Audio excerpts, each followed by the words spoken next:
എല്ലാവർക്കും നമ്മുടെ പുതിയ വീഡിയോയിലേക്ക് സ്വാഗതം. ഇന്നത്തെ നമ്മുടെ റെസിപ്പി വളരെ സിമ്പിൾ ആയിട്ട് നമുക്ക് വീട്ടിൽ തന്നെ ചെയ്തിട്ടെടുക്കാൻ പറ്റുന്ന ഒരു ചോക്കോബാർ ആണ്. സാധാരണ നമ്മൾ ചോക്കോബാർ ഉണ്ടാക്കുന്ന സമയത്ത് ക്രീം ഒക്കെ ആവശ്യമാണ്. പക്ഷെ നമ്മൾ ഇതിൽ ക്രീമോ കണ്ടൻസ്ഡ് മിൽക്കോ എഗ്ഗോ ഒന്നും തന്നെ ഉപയോഗിക്കുന്നില്ല കേട്ടോ. നമ്മൾ കടയിൽ നിന്നൊക്കെ വാങ്ങിച്ചു കഴിക്കുന്ന ഒരു ചോക്കോബാറിന്റെ അതേ ഒരു ടേസ്റ്റിൽ ക്രീമൊന്നും ഇല്ലാതെ തന്നെ നമുക്കിത് വീട്ടിൽ തന്നെ ഉണ്ടാക്കിയിട്ട് എടുക്കാവുന്നേ ഉള്ളൂ. അപ്പോൾ അധികം ചേരുവകൾ ഒന്നും തന്നെ ഇല്ലാതെ വളരെ ടേസ്റ്റി ആയിട്ടുള്ള ഈ ഒരു ചോക്കോബാർ എങ്ങനെയാണ് തയ്യാറാക്കുന്നതെന്ന് നമുക്കൊന്ന് നോക്കാം. ഈ ഒരു വീഡിയോ നിങ്ങൾക്ക് കണ്ടിട്ട് ഇഷ്ടപ്പെടുവാണെങ്കിൽ മറക്കാതെ തന്നെ ഒരു ലൈക്ക് ബട്ടണും കൂടെ ഒന്ന് ക്ലിക്ക് ചെയ്യണേ.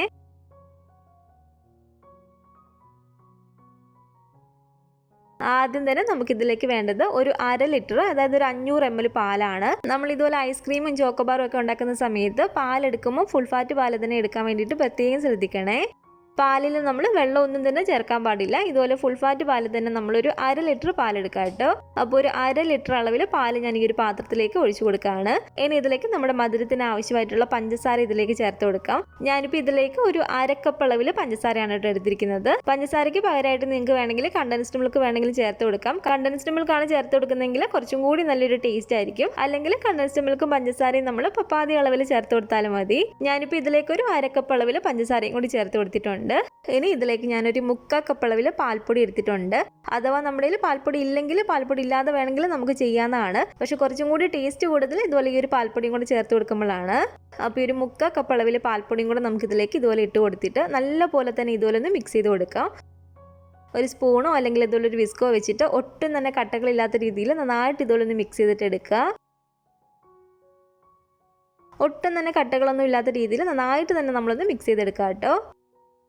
എന്നിട്ട് നമുക്ക് ഇതുപോലെ ഗ്യാസ് അടുപ്പിലേക്ക് വെച്ച് കൊടുത്തിട്ട് ഫ്ലെയിം അങ്ങ് ഓൺ ചെയ്ത് കൊടുക്കാം. എന്നിട്ട് നല്ല പോലെ തന്നെ തീയൊന്ന് കുറച്ച് വെച്ച് കൊടുത്തിട്ട് ഇതുപോലെ ഇളക്കി കൊടുക്കുക. നമ്മൾ ഇതിലേക്ക് ചേർത്ത് കൊടുത്ത ഒരു പഞ്ചസാരയൊക്കെ നന്നായിട്ട് അലിഞ്ഞ് വരണം. അതുവരെ നന്നായിട്ട് ഇതുപോലെ ഇളക്കി കൊടുക്കുക കേട്ടോ. അപ്പോൾ നല്ല പോലെ തന്നെ ഇളക്കി ആ ഒരു പാലും ചൂടായി ആ ഒരു പഞ്ചസാരയും നന്നായിട്ട് അലിഞ്ഞ് വന്നിട്ടുണ്ട്. ഇനി നമുക്കിതിലേക്ക് ചേർത്ത് കൊടുക്കേണ്ടത് ഇതുപോലെ കുറച്ച് കോൺഫ്ലോർ ആണ്. ഞാനിപ്പോൾ ഇതിലേക്ക് ഒരു 2.5 ടേബിൾ സ്പൂൺ അളവിൽ കോൺഫ്ലോർ ആണ് കേട്ടോ ചേർത്ത് കൊടുക്കുന്നത്. പാൽപ്പൊടി ചേർക്കുന്നില്ലെങ്കിൽ ഒരു 3 ടേബിൾ സ്പൂണൊക്കെ കോൺഫ്ലോർ നമുക്ക് ഇതിലേക്ക് എടുക്കാവുന്നതാണ്.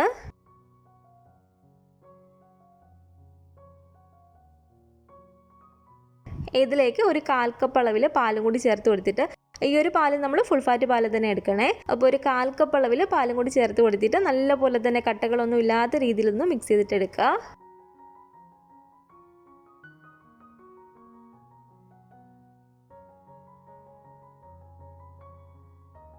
ഇനി ചൂടായിട്ട് കിടക്കുന്ന ഈ ഒരു പാലിലേക്ക് നമുക്ക് ഈ ഒരു മിക്സ് ഇതുപോലെ ഒഴിച്ചു കൊടുക്കാം. അപ്പോൾ ഒരു കോൺഫ്ലോറിൻ്റെ മിക്സും കൂടെ ഞാൻ ഇതിലേക്ക് ഒഴിച്ചു കൊടുത്തിട്ടുണ്ട്. തീ ഒന്ന് കുറച്ച് വെച്ച് കൊടുത്തിട്ട് നമുക്കിത് നന്നായിട്ടൊന്ന് ഇളക്കി കൊടുക്കാം കേട്ടോ. ആ ഒരു പാടയൊന്നും കെട്ടാതിരിക്കാൻ വേണ്ടിയിട്ട് കൈവിടാതെ നമ്മൾ ഇതുപോലെ നന്നായിട്ടൊന്ന് ഇളക്കി കൊടുക്കുക. അപ്പോൾ ഒരു കോൺഫ്ലോറിൻ്റെ മിക്സും കൂടി ചേർത്തിട്ട് നല്ലപോലെ ഇതുപോലെ ഇളക്കി കൊടുക്കുക. കോൺഫ്ലോർ ആയതുകൊണ്ട് തന്നെ ഒരു 5 മിനിറ്റ് ഒക്കെ കഴിയുമ്പോഴത്തേക്കും ചെറിയതായിട്ട് ഇതിലൊന്ന് കുറുകി വരാൻ തുടങ്ങും. ഒരുപാട് ഇതങ്ങ് കുറുകി പോവരുത്, ചെറിയതായിട്ടൊന്ന് കുറുകി വന്നാൽ മതി. അപ്പോൾ നല്ല പോലെ തന്നെ നമുക്കിതൊന്ന് ഇളക്കി കൊടുക്കാം. ഇതിപ്പോൾ കണ്ടില്ലേ, ഈ ഒരു പരുവത്തിനാണ് കേട്ടോ നമ്മളൊന്ന് കുറുക്കിയിട്ട് എടുക്കേണ്ടത്. ഇതിൽ ഒരുപാടങ്ങ് കുറുകി പോവരുത്, കാരണം ഇത് നമ്മൾ തണുക്കാൻ വെക്കുമ്പോഴത്തേക്കും കുറച്ചും കൂടി ഇതൊന്ന് കുറുകി കിട്ടുന്നതാണ്. അപ്പോൾ കോൺഫ്ലോറിൻ്റെ ആ ഒരു മിക്സും കൂടി ചേർത്തിട്ട് ഇതുപോലെ നന്നായിട്ട് ഇളക്കി ഈ ഒരു പരുവാകുമ്പോഴത്തേക്കും നമുക്ക് ഫ്ലെയിം അങ്ങ് ഓഫ് ചെയ്ത് കൊടുത്തേക്കാം. ഇനി ഇത് നമുക്ക് വേറൊരു പാത്രത്തിലേക്ക് ഒഴിച്ചു കൊടുക്കാം. നന്നായിട്ടൊന്ന് തണുക്കാൻ വേണ്ടിയിട്ട് ഒന്ന് അരിച്ചിട്ട് നമ്മൾ ഇതുപോലെ ഒന്ന് ഒഴിച്ചു കൊടുക്കാം കേട്ടോ. ഇനി ഒരു ഐസ്ക്രീമിന് നല്ലൊരു ഫ്ലേവറിന് വേണ്ടിയിട്ട് നമുക്കിതിലേക്ക് 1 ടീസ്പൂൺ അളവിൽ വാനില എസൻസ് ഇതുപോലെ ചേർത്ത് കൊടുക്കാം. എന്നിട്ട് ഇതുപോലെ നന്നായിട്ടൊന്ന് മിക്സ് ചെയ്ത് കൊടുക്കാം കേട്ടോ.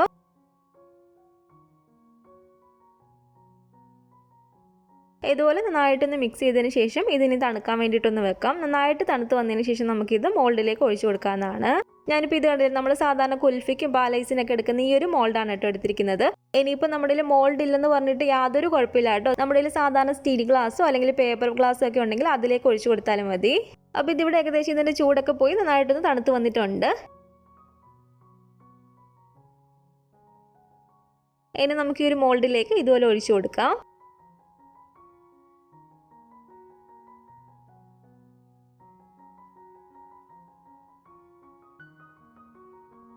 ഇനി ഇതുപോലെ ഒരു അലുമിനിയം ഫോയിൽ വെച്ചിട്ട് നമുക്കിത് നല്ലപോലെ തന്നെ ഒന്ന് കവർ ചെയ്തിട്ടെടുക്കാം.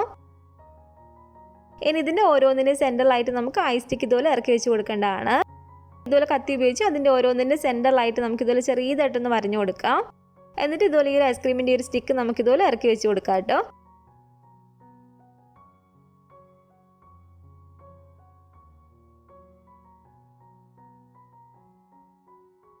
അപ്പോൾ ഒരു ഐസ്ക്രീമിൻ്റെ ഒരു സ്റ്റിക്കും എല്ലാം തന്നെ ഞാൻ ഇറക്കി വെച്ച് കൊടുത്തിട്ടുണ്ട്. ഇതിന് നമുക്ക് നല്ലപോലെ തന്നെ സെറ്റായി കിട്ടാൻ വേണ്ടിയിട്ട് ഫ്രീസറിലേക്ക് എടുത്ത് വെച്ച് കൊടുക്കാം. ഈ ഒരു ഐസ്ക്രീം നമുക്ക് സെറ്റായി വരുന്നൊരു സമയം എന്ന് പറയുന്നത് നമ്മളെടുക്കുന്ന മോൾഡിൻ്റെ പിന്നെ നമ്മുടെ ഒരു ഫ്രിഡ്ജിൻ്റെ ഒരു കൂളിംഗ് ഒക്കെ അനുസരിച്ചായിരിക്കും.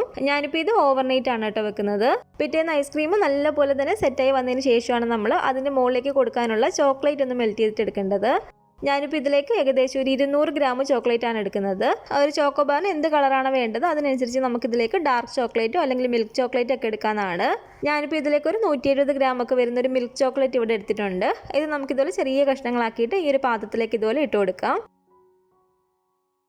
ഏകദേശം ഒരു 40 ഗ്രാമോളൊക്കെ വരുന്നൊരു ചെറിയൊരു പാക്കറ്റ് ഡാർക്ക് ചോക്ലേറ്റ് ഞാൻ ഇതുപോലെ ഒന്ന് പൊട്ടിച്ച് ഇതിലേക്ക് ഇട്ട് കൊടുക്കുകയാണ്.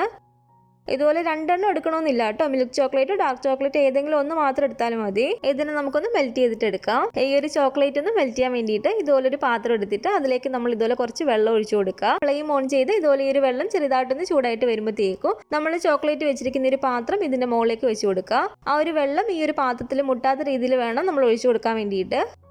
ഇനി ഇതിലേക്ക് ഒരു 3 ടേബിൾ സ്പൂൺ അളവിൽ നമുക്ക് വെളിച്ചെണ്ണ ചേർത്ത് കൊടുക്കാം.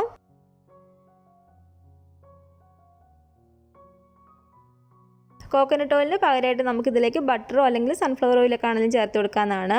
ഇനി ഇത് നല്ലപോലെ തന്നെ ഇതുപോലെ ഒന്ന് ഇളക്കി കൊടുക്കുക. നല്ലപോലെ തന്നെ ഇതുപോലെ ഇളക്കി ഇതുപോലെ ഒന്ന് മെൽറ്റായി വരുമ്പോഴത്തേക്കും നമുക്ക് ഫ്ലെയിം അങ്ങ് ഓഫ് ചെയ്ത് കൊടുത്തേക്കാം. ഫ്ലെയിം ഓഫ് ചെയ്തിട്ട് ഈ ഒരു വെള്ളം നല്ലപോലെ തന്നെ തിളച്ചെടുക്കല്ലേ. എന്നിട്ട് നന്നായിട്ട് നമ്മൾ ഇതുപോലെ ഒന്ന് ഇളക്കി കൊടുത്താൽ മതി. നല്ലപോലെ തന്നെ അത് മെൽറ്റായി വന്നോളൂ.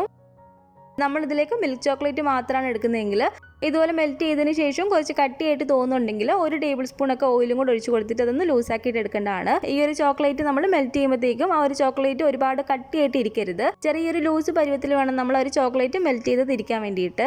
ഇതിപ്പോൾ കണ്ടില്ലേ, ഇതുപോലെ ഈ ഒരു ഒഴുകി പോകുന്ന ഈ ഒരു പരുവത്തിന് വേണം നമ്മളൊന്ന് മെൽറ്റ് ചെയ്തെടുക്കാൻ വേണ്ടിയിട്ട്. ഇനി ഇത് ഈ ഒരു പാത്രത്തിൻ്റെ പുറത്തേക്ക് എടുത്ത് വെച്ച് കൊടുത്തിട്ട് നല്ലപോലെ തന്നെ ഇളക്കി കൊടുക്കുക, അതിൻ്റെ ചൂട് ആറുന്നതിന് വരെ. എന്നിട്ട് ഇതുപോലൊരു ഗ്ലാസ്സിലേക്ക് നമുക്കിത് ഒഴിച്ചു കൊടുക്കാം.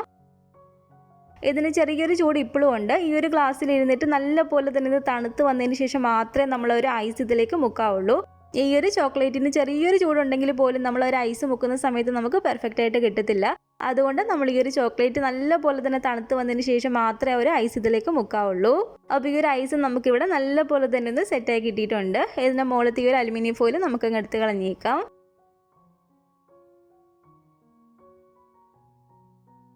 ഇതുപോലെ കുറച്ച് വെള്ളത്തിലേക്ക് ഇത് മുക്കി കൊടുത്തിട്ട് ഒരു 30 സെക്കൻഡ് ഇതുപോലെ ഒന്ന് വെച്ചേക്കുക. ഒരുപാട് സമയമൊന്നും വെക്കരുത് കേട്ടോ. ഏകദേശം ഒരു 30 സെക്കൻഡൊക്കെ നമ്മൾ ഇതുപോലെ ഒന്ന് വെച്ചതിന് ശേഷം പതിയെ ഒരു സൈഡിലൊന്ന് ഇളക്കിയിട്ട് പതിയെ ഇതുപോലെ ഒന്ന് വലിച്ചെടുക്കാം. ഒരുപാട് വെള്ളത്തിൽ നമ്മളൊന്ന് വലിച്ചെടുത്താൽ ഒരു സ്റ്റിക്കൊക്കെ അങ്ങ് വിട്ടുപോകും. അപ്പോൾ ഇത് കണ്ടില്ല, ഇതുപോലെ നന്നായിട്ട് തന്നെ ഇതോടെ സെറ്റായി കിട്ടിയിട്ടുണ്ട്. ഇത് നമ്മൾ ചോക്ലേറ്റിൽ മുക്കുന്നതിന് മുമ്പായിട്ട് ബാക്കിയുള്ള മോഡലുള്ള ഐസ് എല്ലാം തന്നെ വേറൊരു പാത്രത്തിലേക്ക് എടുത്ത് വെച്ച് കൊടുത്തിട്ട് ഫ്രിഡ്ജിലേക്ക് തന്നെ വെക്കുക കേട്ടോ. എന്നിട്ട് ഓരോന്നും ഫ്രിഡ്ജിൽ നിന്ന് എടുത്തിട്ട് വേണം ഒരു ചോക്ലേറ്റിൽ മുക്കിയിട്ട് എടുക്കാൻ വേണ്ടിയിട്ട്. അപ്പോൾ ഈ ഒരു ഐസ് നമുക്ക് ഇതുപോലെ ഈ ഒരു ചോക്ലേറ്റിൽ നല്ല പോലെ തന്നെ മുക്കിയിട്ടെടുക്കാം. ഞാൻ ഇതിലെടുത്ത ഒരു ഡാർക്ക് ചോക്ലേറ്റിൽ നട്ട്സ് ഉള്ളതായിരുന്നു. അപ്പോൾ അതുകൊണ്ടാണ് കേട്ടോ ആ ഒരു നട്ട്സൊക്കെ അതിൻ്റെ അറ്റത്ത് ഇങ്ങനെ പറ്റി പിടിച്ചിരിക്കുന്നത്. ആ ഒരു ഐസിന് നല്ല തണുപ്പുള്ളതുകൊണ്ട് തന്നെ പുറമേ ഉള്ള ഒരു കോട്ടിങ് പെട്ടെന്ന് തന്നെ ഇതിലൊന്ന് ഉണങ്ങി കിട്ടുന്നതാണ്. ഇതുപോലെ കയ്യിൽ ഏകദേശം ഒരു 30 സെക്കൻഡൊക്കെ നമ്മൾ ഇതുപോലെ വെക്കുമ്പോഴത്തേക്കും തന്നെ നല്ലപോലെ തന്നെ ഒരു പുറമേയുള്ള കോട്ടിങ് ഉണങ്ങി വരുന്നതാണ്. അപ്പോൾ ഓരോന്നും നമുക്കിതുപോലെ പെട്ടെന്ന് തന്നെ മുക്കിയിട്ടെടുക്കാം കേട്ടോ.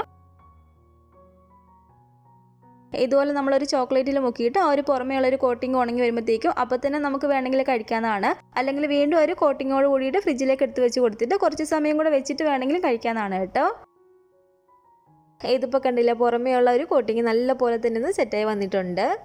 പിന്നെ ഒരു കാര്യമുള്ളത്, നമുക്ക് ആ ഒരു പാലൈസായിട്ട് മാത്രം കഴിക്കാൻ ഇത് നല്ല ടേസ്റ്റാണ് കേട്ടോ. ഇതുപോലെ ഈ ഒരു ചോക്കോബാർ ആയിട്ട് കിട്ടുകയാണെങ്കിൽ മാത്രം നമ്മളൊരു ചോക്ലേറ്റിൽ മുക്കിയിട്ട് എടുത്താലും മതി. ആ ഒരു പാലൈസായിട്ട് കഴിക്കാനും നല്ല ടേസ്റ്റ് തന്നെയാണ്. അപ്പോൾ ക്രീമോ കണ്ടൻസ്ഡ് മിൽക്കോ മുട്ടയോ ഒന്നും തന്നെ ഉപയോഗിക്കാതെ നമ്മൾ കടയിൽ നിന്ന് എങ്ങനെയാണ് ചോക്കോബാർ വാങ്ങിച്ച് കഴിക്കുന്നത് അതേപോലെ തന്നെ നമുക്ക് വീട്ടിൽ ഉണ്ടാക്കിയിട്ടെടുക്കാൻ പറ്റും. ഇതുപോലെ നിങ്ങൾ ട്രൈ ചെയ്ത് നോക്കിയിട്ടില്ലെങ്കിൽ തീർച്ചയായിട്ടും ഉണ്ടാക്കി നോക്കുക. ഉണ്ടാക്കി നോക്കിയിട്ട് നിങ്ങളുടെ അഭിപ്രായങ്ങളൊക്കെ മറക്കാതെ തന്നെ നമ്മുടെ കമൻറ്റ് ബോക്സിൽ വന്ന് അറിയിക്കണേ. അതുപോലെ തന്നെ നമ്മുടെ ഒരു വീഡിയോ ഇഷ്ടപ്പെട്ടെങ്കിൽ മറക്കാതെ തന്നെ ഒരു ലൈക്ക് ബട്ടണും കൂടെ ഒന്ന് ക്ലിക്ക് ചെയ്യുക. നിങ്ങളുടെ അഭിപ്രായങ്ങളൊക്കെ കമൻറ്റ് ചെയ്യുകയും ഫാമിലിയും ഫ്രണ്ട്സും ഒക്കെ ആയിട്ട് നമ്മുടെ ഒരു വീഡിയോ ഒന്ന് ഷെയർ ചെയ്ത് കൊടുക്കുക. പുതിയതായിട്ട് നമ്മുടെ ഒരു ചാനൽ ആരെങ്കിലും കാണുന്നുണ്ടെങ്കിൽ താഴെ കാണുന്ന റെഡ് സബ്സ്ക്രൈബ് ബട്ടണും കൂടെ ഒന്ന് പ്രസ് ചെയ്ത് സപ്പോർട്ട് ചെയ്യണേ. കൂട്ടത്തിൽ ആ കാണുന്ന ബെല്ലൈക്കണും കൂടെ ഒന്ന് ക്ലിക്ക് ചെയ്യുകയാണെങ്കിൽ ഞാൻ പുതിയ പുതിയ റെസിപ്പികളൊക്കെ ഇടുന്ന സമയത്ത് നിങ്ങൾക്ക് അതിൻ്റെ നോട്ടിഫിക്കേഷൻ കിട്ടുന്നതായിരിക്കും. ഇൻഷാ അല്ലാഹ് വീണ്ടും നമുക്ക് ഇതുപോലെ നല്ലൊരു റെസിപ്പി ആയിട്ട് കാണാം.